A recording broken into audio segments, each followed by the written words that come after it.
Apéndice. 6 proposiciones explicatorias. A pesar de las asombrosas maniobras que don Juan efectuó con mi conciencia, a lo largo de los años yo persistí, obstinado, en tratar de evaluar intelectualmente lo que él hacía.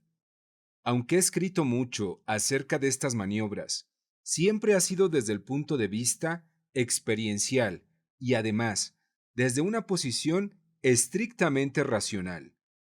Inmerso como estaba en mi propia racionalidad, no pude conocer las metas de las enseñanzas de don Juan. Para comprender el alcance de estas metas con algún grado de exactitud, era necesario que perdiera mi forma humana y que llegara a la totalidad de mí mismo. Las enseñanzas de don Juan tenían como fin guiarme a través de la segunda fase del desarrollo de un guerrero, la verificación y aceptación irrestricta de que nosotros hay otro tipo de conciencia. Esta fase se dividía en dos categorías. La primera, para la que don Juan requirió la ayuda de don Genaro, trataba con las actividades. Consistía en mostrarme ciertos procedimientos, acciones y métodos que estaban diseñados a ejercitar mi conciencia. La segunda tenía que ver con la presentación de las 6 proposiciones explicatorias. A causa de las dificultades que tuve en adaptar mi racionalidad a fin de aceptar la plausibilidad de lo que me enseñaba, don Juan presentó estas proposiciones explicatorias en términos de mis antecedentes escolásticos. Lo primero que hizo, como introducción, fue crear una escisión en mí mediante un golpe específico en el omóplato derecho, un golpe que me hacía entrar en un estado desusual de conciencia, el cual yo no podía recordar una vez que había vuelto a la normalidad. Hasta el momento en que don Juan me hizo entrar en tal estado de conciencia, tenía un innegable sentido de continuidad, que creí producto de mi experiencia vital. La idea que tenía de mí mismo era la de ser una entidad completa, que podía rendir cuentas de todo lo que había hecho. Además, me hallaba convencido de que el aposento de toda mi conciencia, si es que lo había, se hallaba en mi cabeza. Sin embargo, don Juan me demostró con su golpe que existe un centro en la espina dorsal, a la altura de los omóplatos, que obviamente es un sitio de conciencia acrecentada. Cuando interrogué a don Juan sobre la naturaleza de ese golpe, me explicó que el nagual es un dirigente, un guía que tiene la responsabilidad de abrir el camino y que debe ser impecable para empapar a sus guerreros con un sentido de confianza y claridad. Solo bajo esas condiciones, un nagual se halla en posibilidad de proporcionar un golpe en la espalda a fin de forzar un desplazamiento de conciencia, pues el poder del nagual es lo que permite llevar a cabo la transición. Si el nagual no es un practicante impecable, el desplazamiento no ocurre, como fue el caso cuando yo traté, sin éxito, de colocar a los demás aprendices en un estado de conciencia acrecentada, aporreándolos en la espalda antes de aventurarnos en el puente. Pregunté a don Juan qué conllevaba ese desplazamiento de conciencia. Me dijo que el nagual tiene que dar el golpe en un sitio preciso, que varía de persona a persona, pero que siempre se halla en el área general de los omóplatos. Un nagual tiene que ver para especificar el sitio, que se localiza en la periferia de la luminosidad de uno, y no en el cuerpo físico en sí. Una vez que el nagual lo identifica, lo empuja, más que golpearlo, y así crea una concavidad, una depresión en el cascarón luminoso. El estado de conciencia acrecentada que resulta de ese golpe dura lo que dura la depresión. Algunos cascarones luminosos vuelven a sus formas originales por sí mismos. Algunos tienen que ser golpeados en otro punto a fin de ser restaurados. Y otros más ya nunca recuperan sus formas ovales. Don Juan decía que los videntes ven la conciencia como una brillantez peculiar. La conciencia de la vida cotidiana es un destello en el lado derecho que se extiende del exterior del cuerpo físico hasta la periferia de nuestra luminosidad. La conciencia acrecentada es un brillo más intenso que se asocia con gran velocidad y concentración, un fulgor que satura la periferia del lado izquierdo. Don Juan decía que los videntes explican lo que ocurre con el golpe del nagual como un desalojamiento temporal de un centro colocado en el capullo luminoso del cuerpo. Las emanaciones del águila en realidad se evalúan y se seleccionan en ese centro. El golpe altera su funcionamiento normal. A través de sus observaciones, los videntes han llegado a la conclusión de que los guerreros tienen que ser puestos en este estado de desorientación. El cambio en la manera como funcione la conciencia bajo esas condiciones hace que ese estado sea un territorio ideal para dilucidar los mandatos del águila. Permite que los guerreros funcionen como si estuvieran en la conciencia de todos los días, con la diferencia de que pueden concentrarse en todo lo que hacen con una claridad y con una fuerza sin precedentes. Don Juan decía que mi situación era análoga a la que él había experimentado. Su benefactor creó una profunda escisión en él, haciéndolo desplazarse una y otra vez de la conciencia del lado derecho a la de el lado izquierdo. La claridad y la libertad de su conciencia del lado izquierdo se hallaban en oposición directa a las racionalizaciones e interminables defensas de su lado derecho. Me dijo que todos los guerreros son echados a las profundidades de la misma situación que esa polaridad modela, y que el nagual crea y refuerza la escisión a fin de conducir a sus aprendices a la convicción de que hay una conciencia en los seres humanos que no se ha explorado.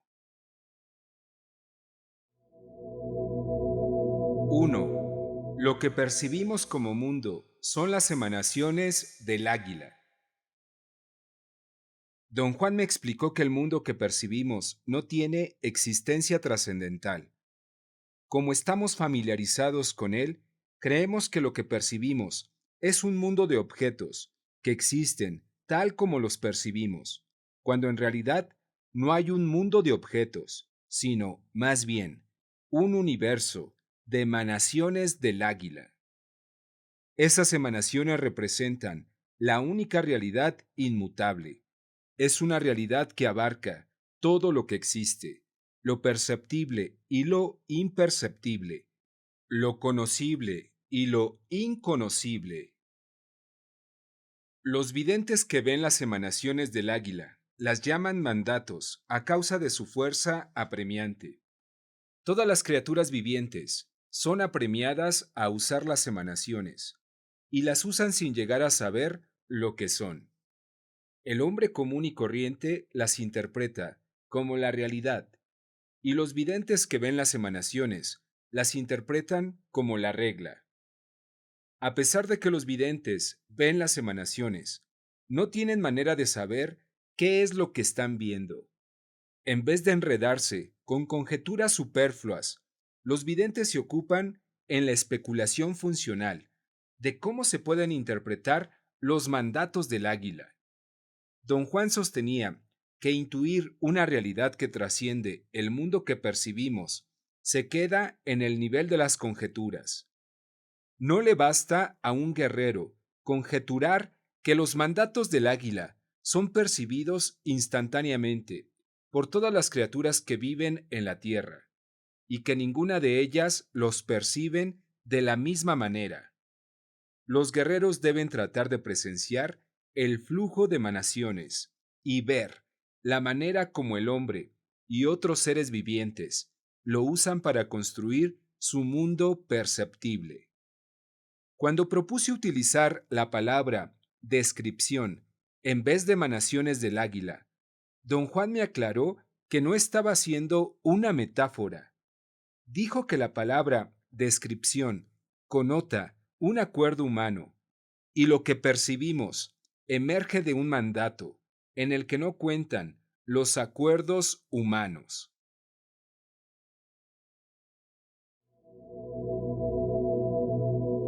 2. La atención es lo que nos hace percibir las emanaciones del águila como el acto de desnatar. Don Juan decía que la percepción es una facultad física que cultivan las criaturas vivientes. El resultado final de este cultivo en los seres humanos es conocido entre los videntes como atención. Don Juan describió la atención como el acto de enganchar y canalizar la percepción. Dijo que ese acto es nuestra hazaña más singular, que cubre toda la gama de alternativas y posibilidades humanas. Don Juan estableció una distinción precisa entre alternativas y posibilidades. Alternativas humanas son las que estamos capacitados para escoger como personas que funcionan dentro del medio social. Nuestro panorama de este dominio es muy limitado. Posibilidades humanas resultan ser aquellas que estamos capacitados para lograr como seres luminosos. Don Juan me reveló un esquema clasificatorio de 3 tipos de atención, enfatizando que llamarlos tipos era erróneo. De hecho, se trata de 3 niveles de conocimiento: la primera, la segunda y la tercera atención, cada una de ellas en un dominio independiente, completo en sí. Para un guerrero que se halla en las fases iniciales de su aprendizaje, la primera atención es la más importante de las 3. Don Juan decía que sus proposiciones explicatorias eran intentos de traer al primer plano el modo como funciona la primera atención, algo que es totalmente desapercibido por nosotros. Consideraba imperativo que los guerreros comprendieran la naturaleza de la primera atención si es que iban a aventurarse en las otras 2. Me explicó que a la primera atención se le ha enseñado a moverse instantáneamente a través de todo un espectro de las emanaciones del águila, sin poner el menor énfasis evidente en ello, a fin de alcanzar unidades perceptuales, que todos nosotros hemos aprendido que son perceptibles. Los videntes llaman desnatar a esta hazaña de la primera atención, porque implica la capacidad de suprimir las emanaciones superfluas y seleccionar cuáles de ellas se deben enfatizar. Don Juan explicó este proceso, tomando como ejemplo la montaña que veíamos en ese momento. Sostuvo mi primera atención al momento de ver la montaña. Había desnatado una infinita cantidad de emanaciones para obtener un milagro de percepción, un desnate que todos los seres humanos conocen porque cada uno de ellos lo ha logrado alcanzar por sí mismo. Los videntes dicen que todo aquello que la primera atención suprime para obtener un desnate ya no puede ser recuperado por la primera atención bajo ninguna condición. Una vez que aprendemos a percibir en términos de desnates, nuestros sentidos ya no registran las emanaciones superfluas. Para dilucidar este punto, me dio el ejemplo del desnate, cuerpo humano.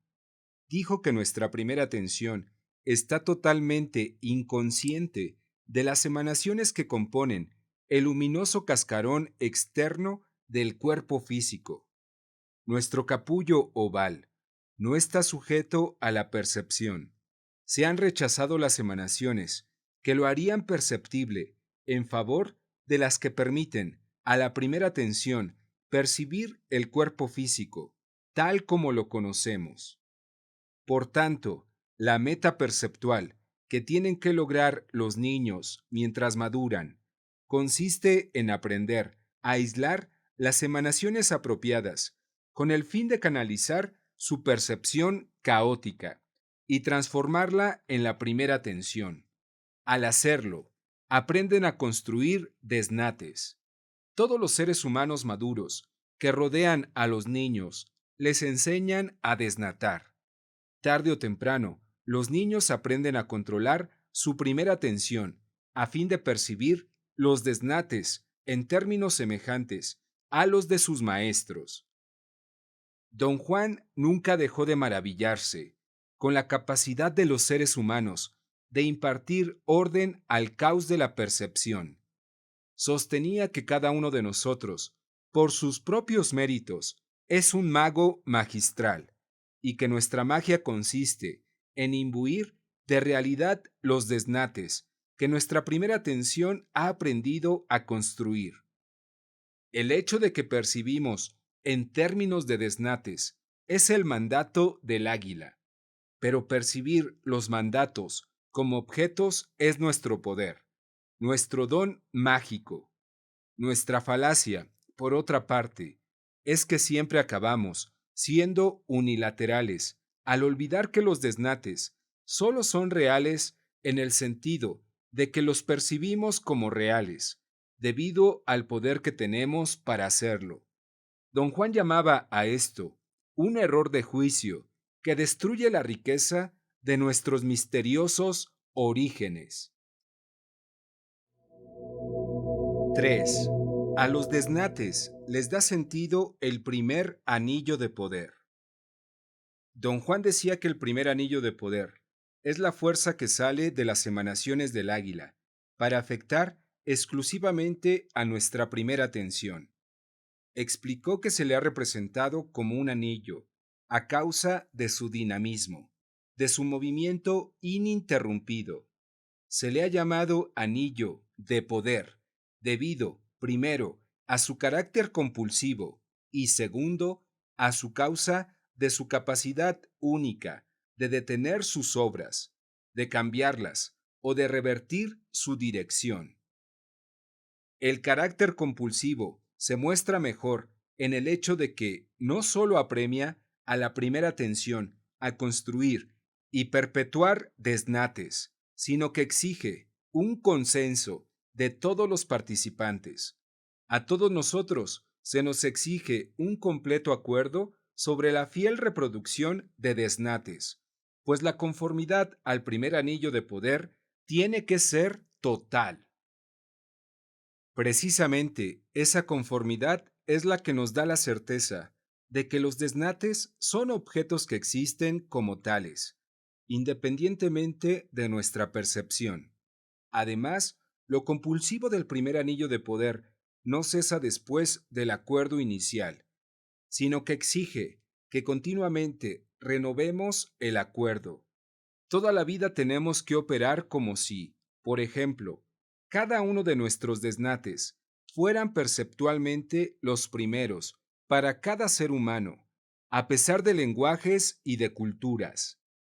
Don Juan concedía que aunque todo eso es demasiado serio para tomarlo en broma, el carácter apremiante del primer anillo de poder es tan intenso que nos fuerza a creer que si la montaña pudiera tener una conciencia propia, ésta se consideraría como el desnate que hemos aprendido a construir.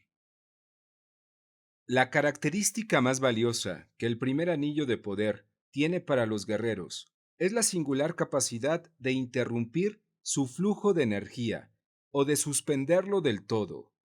Don Juan decía que esta es una capacidad latente que existe en todos nosotros como unidad de apoyo. En nuestro estrecho mundo de desnates, no hay necesidad de usarla, puesto que estamos tan eficientemente amortiguados y escudados por la red de la primera tensión, no nos damos cuenta, ni siquiera vagamente, de que tenemos recursos escondidos. Sin embargo, si se nos presentara otra alternativa para elegir, como es la opción del guerrero de utilizar la segunda tensión, la capacidad latente del primer anillo de poder podría empezar a funcionar y podría usarse con resultados espectaculares.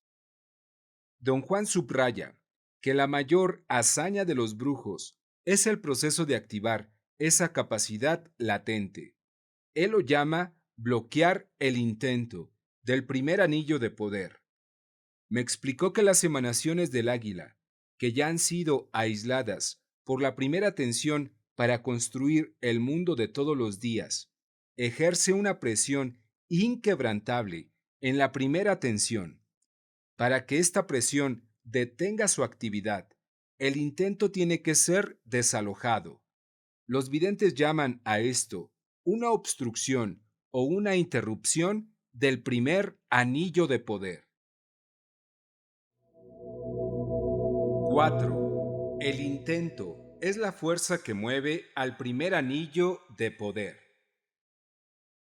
Don Juan me explicó que el intento no se refiere a tener una intención o desear una cosa u otra, sino más bien se trata de una fuerza imponderable que nos hace comportarnos de maneras que pueden describirse como intención, deseo, volición, etc.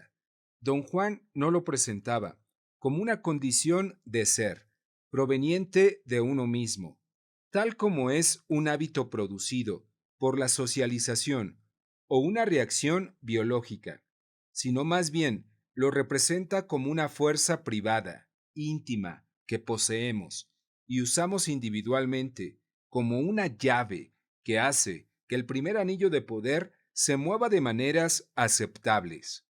El intento es lo que dirige a la primera tensión para que ésta se concentre en las emanaciones del águila dentro de un cierto marco. Y el intento también es lo que ordena al primer anillo de poder a obstruir o interrumpir su flujo de energía. Don Juan me sugirió que concibiera el intento como una fuerza invisible que existe en el universo, sin recibirse a sí misma, pero que aún así afecta a todo, fuerza que crea y que mantiene los desnates.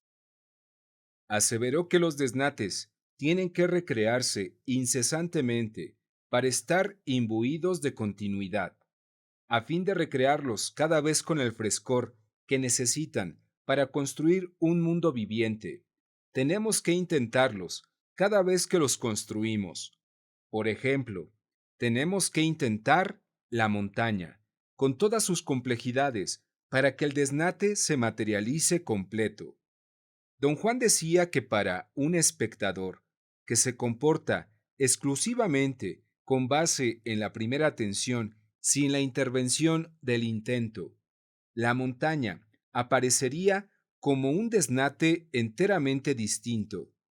Podría parecer como el desnate, forma geométrica o mancha amorfa de coloración. Para que el desnate montaña se complete, el espectador debe intentarlo, ya sea involuntariamente, a través de la fuerza apremiante del primer anillo de poder o premeditadamente a través del entrenamiento del guerrero.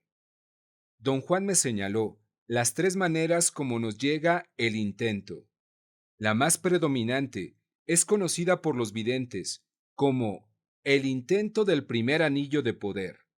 Este es un intento ciego que nos llega por una casualidad. Es como si estuviéramos en un camino, o como si el intento se pusiera en el nuestro. Inevitablemente nos descubrimos atrapados en sus mallas sin tener el menor control de lo que nos está sucediendo. La segunda manera es cuando el intento nos llega por su propia cuenta. Esto requiere un considerable grado de propósito, un sentido de determinación Por parte nuestra, solo en nuestra capacidad de guerreros, podemos colocarnos voluntariamente en el camino del intento.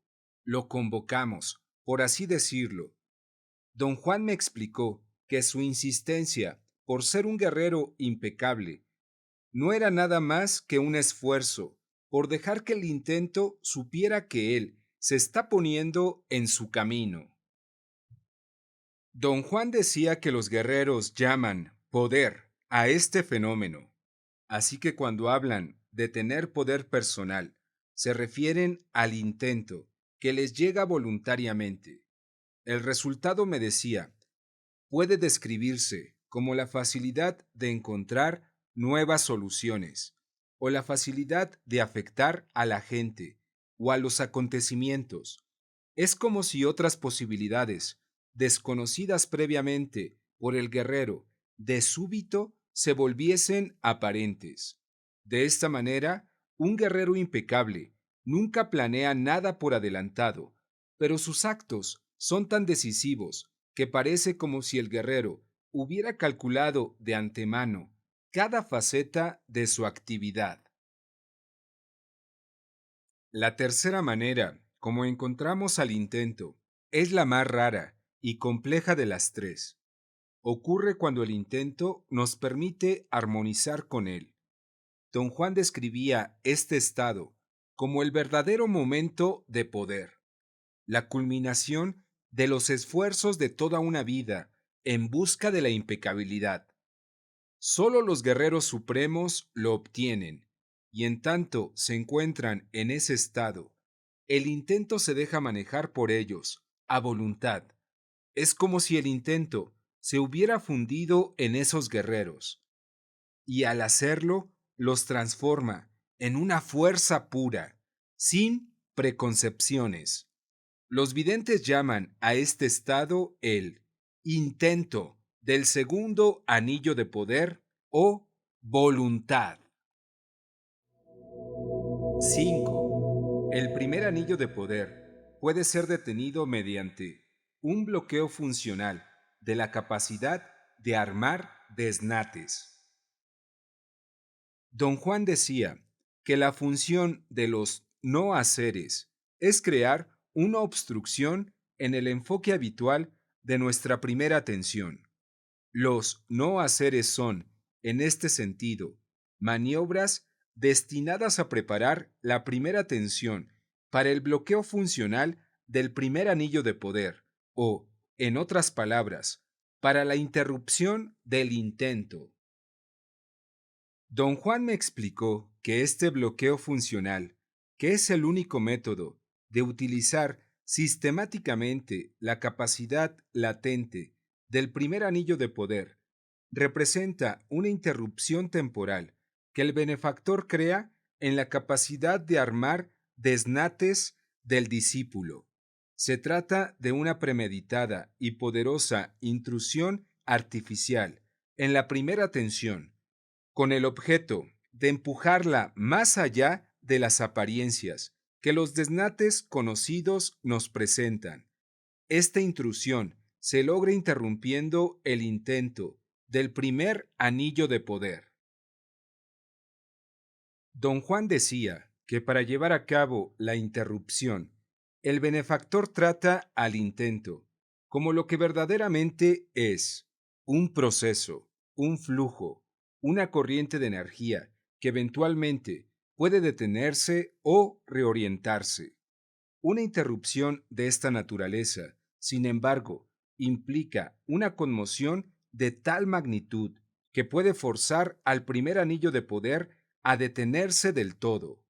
Una situación imposible de concebir bajo nuestras condiciones normales de vida.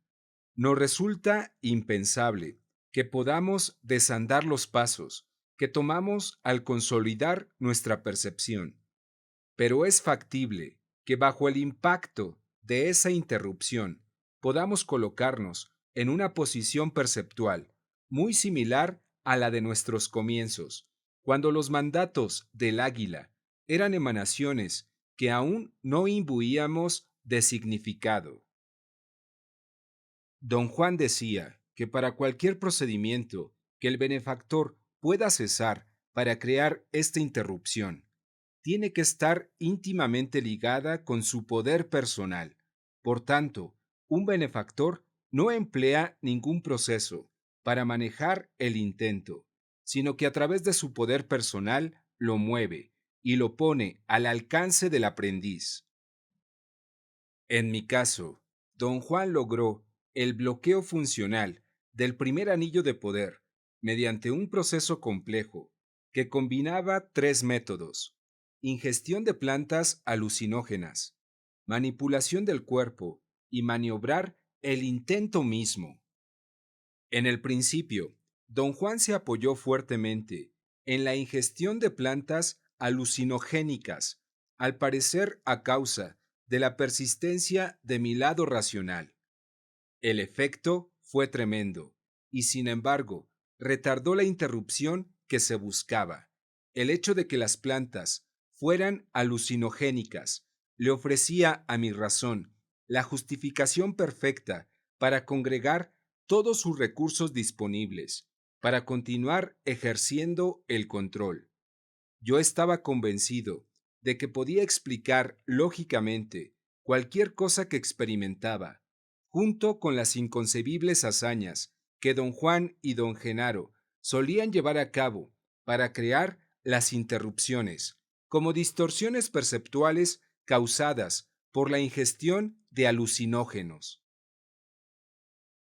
Don Juan decía que el efecto más notable de las plantas alucinogénicas era algo que cada vez que las ingería yo interpretaba como la peculiar sensación de que todo en torno a mí exudaba una sorprendente riqueza. Había colores, formas, detalles que nunca antes había presenciado. Don Juan utilizó este incremento de mi habilidad para percibir, y mediante una serie de órdenes y comentarios me forzaba a entrar en un estado de agitación nerviosa. Después manipulaba mi cuerpo y me hacía cambiar de un lado al otro de la conciencia, hasta que había creado visiones fantasmagóricas o escenas completamente reales, con criaturas tridimensionales, que era imposible que existieran en este mundo. Don Juan me explicó que una vez que se rompe la relación directa entre el intento y los desnates que estamos construyendo, esta ya nunca se puede restituir. A partir de este momento, adquirimos la habilidad de atrapar una corriente de lo que él conocía como intento fantasma, o el intento de los desnates que no están presentes en el momento o en el lugar de la interrupción. Eso es, un intento que queda a nuestra disposición a través de algún aspecto de la memoria. Don Juan sostenía que con la interrupción del intento del primer anillo de poder, nos volvemos receptivos y maleables. Un nagual puede entonces introducir el intento del segundo anillo de poder. Don Juan se hallaba convencido de que los niños de cierta edad se hallan en una situación parecida de receptividad. Al estar privados de intento, quedan listos para que se les imprima cualquier intento accesible a los maestros que los rodean. Después de un periodo de ingestión continua de plantas alucinogénicas, don Juan descontinuó totalmente su uso. Sin embargo, obtuvo nuevas y aún más dramáticas interrupciones en mí, manipulando mi cuerpo y haciéndome cambiar de estados de conciencia, combinando todo esto con maniobrar el intento mismo. A través de una combinación de instrucciones mesmerizantes y de comentarios apropiados, don Juan creaba una corriente de intento fantasma, y yo era conducido a experimentar los desnates comunes y corrientes como algo inimaginable. Él conceptualizó todo esto como vislumbrar la inmensidad del águila. Don Juan me guió magistralmente a través de incontables interrupciones de intento, hasta que se convenció, como vidente, que mi cuerpo mostraba el efecto del bloqueo funcional del primer anillo de poder. Decía que podía ver una actividad desacostumbrada en mi cascarón luminoso en torno al área de los omóplatos. La describió como un hoyuelo que se había formado exactamente, como si la luminosidad fuese una capa muscular contraída por un nervio. Para mí, el efecto del bloqueo funcional del primer anillo de poder fue que logró borrar la certeza que toda mi vida había tenido de que era real lo que reportaban mis sentidos. Calladamente entré en un estado de silencio interior. Don Juan decía que lo que le da a los guerreros esa extrema incertidumbre que su benefactor experimentó a fines de su vida, esa resignación al fracaso que él mismo se hallaba viviendo, es el hecho de que un vislumbre de la inmensidad del águila nos deja sin esperanzas. La esperanza es resultado de nuestra familiaridad con los desnates y de la idea de que los controlamos. En tales momentos, solo la vida de guerrero nos puede ayudar a perseverar en nuestros esfuerzos por descubrir lo que el águila nos ha ocultado, pero sin esperanzas de que podamos llegar a comprender alguna vez lo que descubrimos. 6. La segunda atención.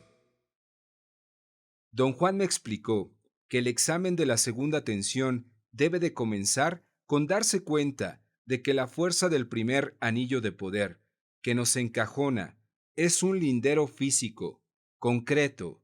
Los videntes lo han descrito como una pared de niebla, una barrera que puede ser llevada sistemáticamente a nuestra conciencia por medio del bloqueo del primer anillo de poder, y luego puede ser perforada por medio del entrenamiento del guerrero. Al perforar la pared de niebla, uno entra en un vasto estado intermedio. La tarea de los guerreros consiste en atravesarlo hasta llegar a la siguiente línea divisoria, que se deberá perforar a fin de entrar en lo que propiamente es el otro yo o la segunda atención. Don Juan decía que las dos líneas divisorias son perfectamente discernibles. Cuando los guerreros perforan la pared de niebla, sienten que se retuercen sus cuerpos o sienten un intenso temblor en la cavidad de sus cuerpos, por lo general a la derecha del estómago o a través de la parte media, de derecha a izquierda. Cuando los guerreros perforan la segunda línea, sienten un agudo crujido en la parte superior del cuerpo, algo como el sonido de una pequeña rama seca que es partida en dos. Las dos líneas que encajonan a las dos atenciones y que las sellan individualmente son conocidas por los videntes como las líneas paralelas. Estas sellan las dos atenciones mediante el hecho de que se extienden hasta el infinito, sin permitir jamás el cruce, a no ser que se les perfore. Entre las dos líneas existe un área de conciencia específica, que los videntes llaman limbo, o el mundo que se halla entre las líneas paralelas. Se trata de un espacio real entre dos enormes órdenes de emanaciones del águila, emanaciones que se hallan dentro de las posibilidades humanas de conciencia. Uno es el nivel que crea el yo de la vida de todos los días, y el otro es el nivel que crea el otro yo. Como el limbo es una zona transicional, allí los dos campos de emanaciones se extienden el uno sobre el otro. La fracción del nivel que nos es conocido, que se extiende dentro de esa área, engancha a una porción del primer anillo de poder, y la capacidad del primer anillo de poder de construir desnates nos obliga a percibir una serie de desnates en el limbo que son casi como los de la vida diaria, salvo que aparecen grotescos, insólitos y contorsionados. De esta manera, el limbo tiene rasgos específicos, que no cambian arbitrariamente cada vez que uno entra en él. Hay en él rasgos físicos que semejan los desnates de la vida cotidiana. Don Juan sostenía que la sensación de pesadez que se experimenta en el limbo se debe a la carga creciente que se ha colocado en la primera atención. En el área que se halla justamente tras de la pared de niebla, aún podemos comportarnos como lo hacemos normalmente. Es como si nos encontráramos en un mundo grotesco, pero reconocible. Conforme penetramos más profundamente en él, más allá de la pared de niebla, progresivamente se vuelve más difícil reconocer los rasgos o comportarse en términos del yo conocido. Me explicó que era posible hacer que en vez de la pared de niebla apareciese cualquier otra cosa, pero que los videntes han optado por acentuar lo que consume menor energía. Visualizar ese lindero como una pared de niebla no cuesta ningún esfuerzo. Lo que existe más allá de la segunda línea divisoria es conocido por los videntes como la segunda atención, o el otro yo, o el mundo paralelo, y el acto de traspasar los dos linderos es conocido como cruzar las líneas paralelas. Don Juan pensaba que yo podía asimilar este concepto más firmemente si me describía cada dominio de la conciencia como una predisposición perceptual específica. Me dijo que en el territorio de la conciencia, de la vida cotidiana, nos hallamos inescapablemente enredados en la predisposición perceptual de la primera atención. A partir del momento en que el primer anillo de poder empieza a construir desnates, la manera de construirlos se convierte en nuestra predisposición perceptual normal. Romper la fuerza unificadora de la predisposición perceptual de la primera tensión implica romper la primera línea divisoria. La predisposición perceptual normal pasa entonces al área intermedia, que se halla entre las líneas paralelas. Uno continúa construyendo desnates casi normales durante un tiempo, pero conforme se aproxima uno a lo que los videntes llaman la segunda línea divisoria, la predisposición perceptual de la primera tensión empieza a ceder, pierde fuerza. Don Juan decía que esta transición está marcada por una repentina incapacidad de recordar o de comprender lo que se está haciendo. Cuando se alcanza la segunda línea divisoria, la segunda tensión empieza a actuar sobre los guerreros que llevan a cabo el viaje. Si estos son inexpertos, su conciencia se vacía, queda en blanco. Don Juan sostenía que esto ocurre porque se están aproximando a un espectro de las emanaciones del águila, que aún no tienen una predisposición perceptual sistematizada. Mis experiencias con la gorda y la mujer nahual, más allá de la pared de niebla, eran un ejemplo de esa incapacidad. Viajé hasta el otro yo, pero no pude dar cuenta de lo que había hecho por la simple razón de que mi segunda atención se hallaba aún informulada y no me daba la oportunidad de organizar todo lo que había percibido. Don Juan me explicó que uno empieza a activar el segundo anillo de poder, forzando a la segunda atención a despertar de su estupor.